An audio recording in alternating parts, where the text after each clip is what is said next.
So, ngayon yung atavistic. So, yun daw yung kumbaga kung iisipin mo yung salitang atavistic, yun daw yung throwback.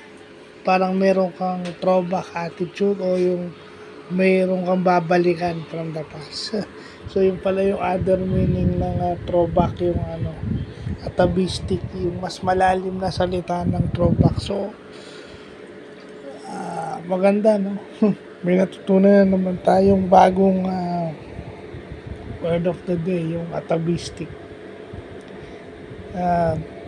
Improving our English grammar. Baga lumalawak yung salita natin dahil may mga tao minsan, lalo na pag may kausap, hindi naman para sa atin para pag may kausap tayong foreigner na naiintindihan natin kung ano yung sasabihin nila, di ba? Yun ang importante.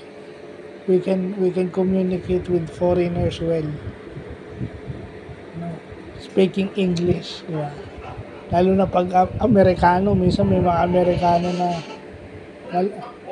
na malalim yung English di ba? So, o minsan slang yung English nila, di ba? Mas mabuti lang sasabay tayo dun. So, yun lang po.